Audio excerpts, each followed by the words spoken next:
No one expected the substitute teacher to fight back.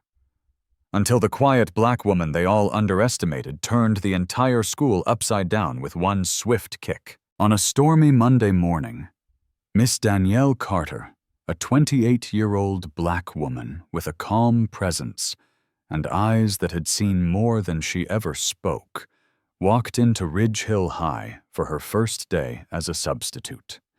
The school was notorious not for academic excellence, but for a trio of teenage bullies, Logan, Bryce, and Trent, who had run off every teacher before her. From the moment she entered classroom 209, their eyes zeroed in. Danielle, however, moved with a quiet strength, her soft voice introducing Shakespeare, while the boys whispered and mocked behind her back. They threw paper-scribbled profanity, made obscene noises, yet she never flinched. But when Logan crossed the line and slapped her behind as she bent to pick up a book, the room froze. Without a word, Danielle spun with a controlled fury, delivering a flawless spinning kick that knocked his desk to the floor. Silence. And then her voice calm, but sharp as steel. "Touch me again and there'll be consequences far worse than suspension." Word of what happened spread fast. And something shifted. The shy, the bullied, the voiceless students like Rachel Jamal and Lexi stood by her. Danielle wasn't just strong. She was justice in motion. And by week's end, the classroom once ruled by fear became a sanctuary of respect, led by a woman whose power came not from shouting, but from unwavering dignity. But what most didn't know, what even Principal Myers would only learn days later, was that Danielle Carter's strength didn't come from combat training alone. It was born from scars.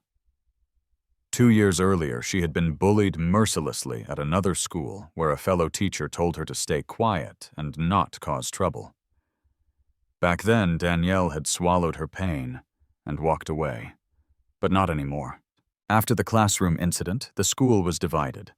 Some staff whispered that she had gone too far, but a growing number of students felt something they hadn't felt in a long time: safety.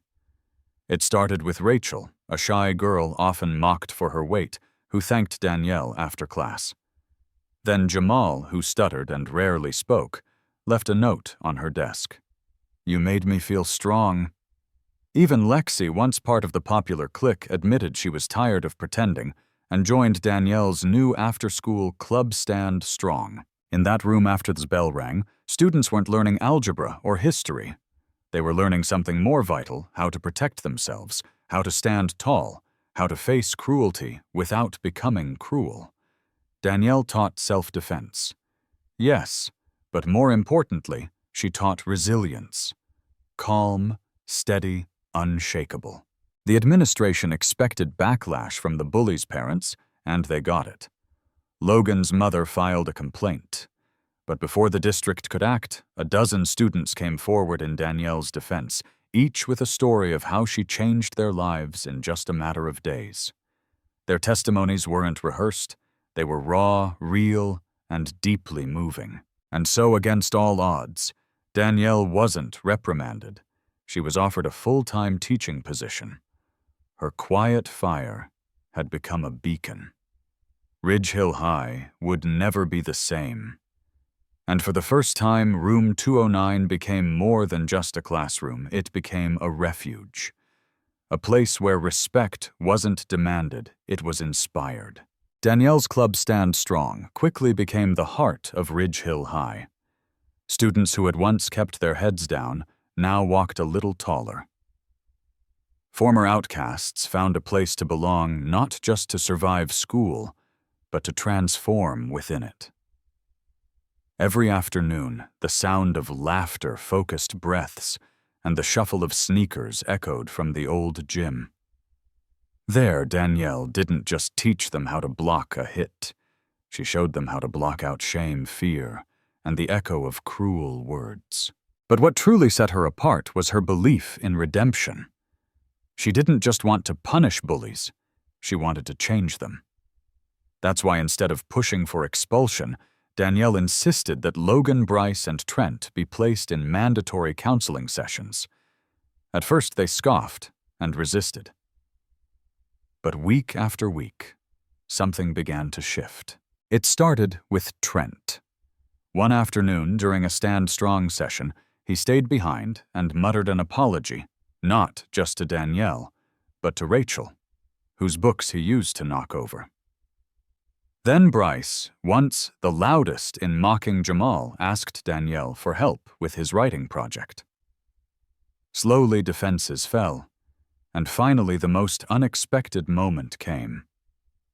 Logan, the one who had slapped Danielle, stood before the class, his voice low but sincere. "I thought strength was about power," he said, eyes downcast. "But it's not. Strength is about respect, and I had none." The room fell silent, not in judgment, but in awe. Danielle didn't smile, didn't gloat. She simply nodded. Her mission wasn't about revenge, it was about restoration. And in that moment, as the once feared bullies began to change, Danielle Carter proved that true power lies not in fists or fury, but in forgiveness backed by unshakable boundaries. Room 209 had become more than a classroom, or even a refuge. It had become a place of transformation. By the end of the semester, Ridge Hill High was no longer the same hostile battleground it had once been.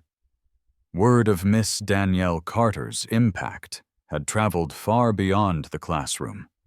Parents began requesting that their children be placed in her classes. Students who used to skip school now stayed late just to be part of Stand Strong. Even teachers who once doubted her methods started dropping by, quietly observing her sessions, hoping to understand what made this woman so different. But Danielle knew the real victory wasn't in applause or admiration. It was in the quiet moments. Like when Jamal volunteered to read aloud in English class for the first time, his stutter barely noticeable. Or when Rachel joined the school dance committee, finally stepping into the spotlight instead of hiding behind it. Or even when Trent helped a freshman pick up his spilled books in the hallway without being asked. These were not grand gestures. They were the everyday signs that healing had taken root. Still, Danielle never let herself grow complacent. She continued to meet with each student one-on-one, learning their stories, guiding them through challenges, and encouraging them to find strength in their own voice. When the school board offered her a permanent position and a leadership role in shaping student wellness programs, she accepted on one condition: Stand Strong would become a core part of Ridge Hill's curriculum. Her request was granted. What began as a single act of courage, one spinning kick in a room full of silence, had evolved into a movement. Danielle Carter hadn't just taught literature. She had rewritten the narrative of what one teacher could do. And for every student who had ever felt small, invisible, or broken, she became the living proof that calm, quiet strength can shake the very foundation of a broken system and build something far more powerful in its place. As spring arrived and the final weeks of the school year approached, Stand Strong had become more than a club, it was a culture. Ridge Hill High began to feel like a different place. Fights in the hallways were nearly non-existent. Detention lists grew shorter. The walls, once lined with student complaints and warnings, now displayed affirmations handwritten by students themselves. Respect is strength. You matter here. Stand strong even when it's hard. Danielle Carter, once doubted and dismissed, had become a pillar of the school community. But she never let the praise distract her from the deeper work still ahead. In faculty meetings, she pushed for diversity and sensitivity training for all staff, insisting that lasting change must begin from the top down. Principal Myers, once skeptical of Danielle's methods, now leaned on her insight to address school-wide issues with empathy and accountability. One afternoon, Danielle received a handwritten letter slid under her door. It was from Logan, the student, who had once humiliated her. Inside he wrote, "I used to think fear got you respect. I was wrong. You showed me that real respect is earned by how you treat people. I'm sorry. Thank you for not giving up on me." Danielle read the note in silence, her chest rising with a deep, quiet breath. She didn't need the world to see this moment. It was enough for her to know that something real had shifted. As she looked out across her now peaceful classroom, where laughter and learning coexisted, Danielle smiled. Not because she had won, but because she had built something worth protecting. Room 209 was now sacred ground, a space where courage was contagious, and even those who had once harmed others found their way back to humanity.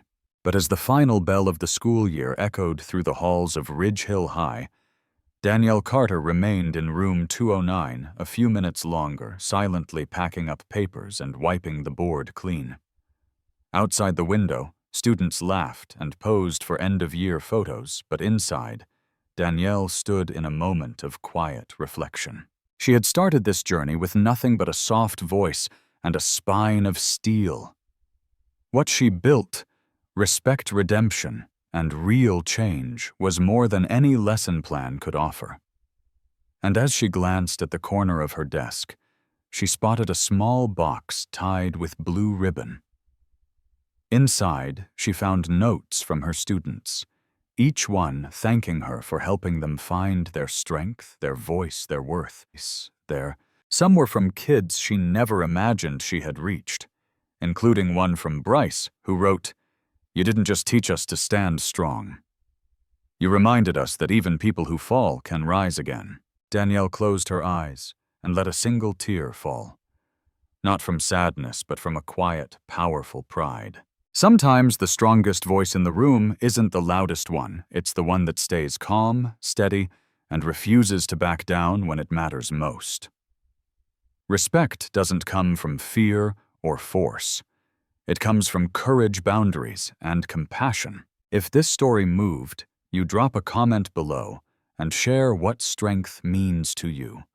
And if you believe in stories that uplift, heal, and inspire, hit that subscribe button and join us for more true stories that prove quiet. Strength changes everything.